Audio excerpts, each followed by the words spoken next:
You know, we love to get a front row seat to our nation's politics, and so to the White House we go. With standing by live is the President of the United States once again for us. It is Joe Biden. Good morning, sir. How are you? Hey, good morning. Always good to be on with Salami Knob and Skivvies and Bologna, man. Yeah, it is. All right.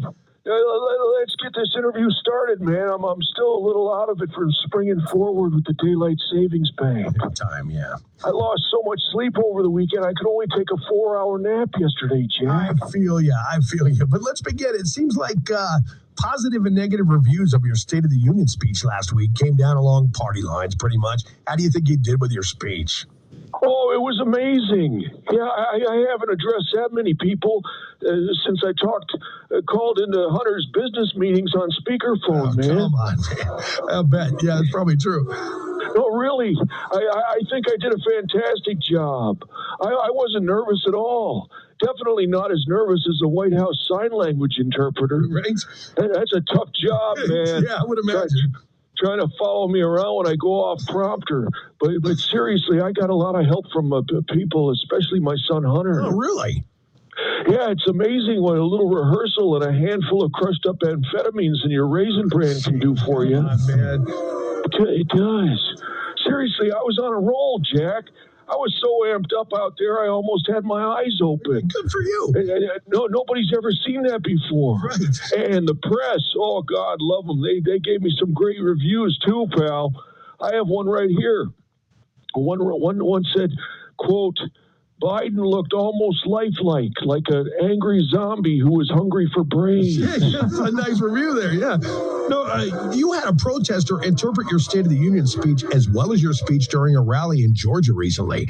Those aren't the first times you've had protesters interrupting you. Does it bother you when you get interrupted like that? You know what? Most of the time it doesn't bother me at all. But when I'm given the big steak of the Eucharist and Mrs. Marlboro tampon groin starts in on me.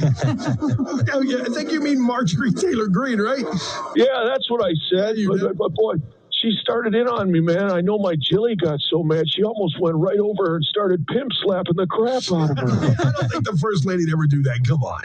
Oh, really? Jilly and my family, they get really upset over MTG. Even my son Hunter said, I've never seen a woman who acts like that in public, and he usually hangs around all these crack whores, Jack. That's true, man, but the interruptions, they don't get to you then, huh? No, it really doesn't get me upset at all, because remember, folks, here's the deal. If you see me out there giving a campaign speech, there's no possible way you can throw me off. No possible way. You know why? No, why?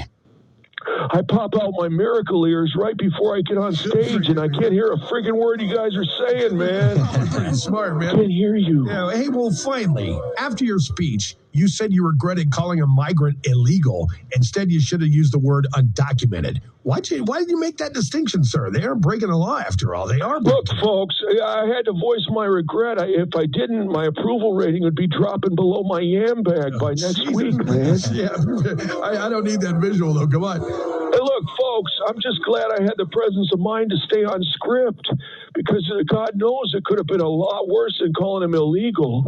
What do you mean? Well, I could have called him Senior Sneaky or Home Depot parking lot pendejo. Don't do that. Don't do that.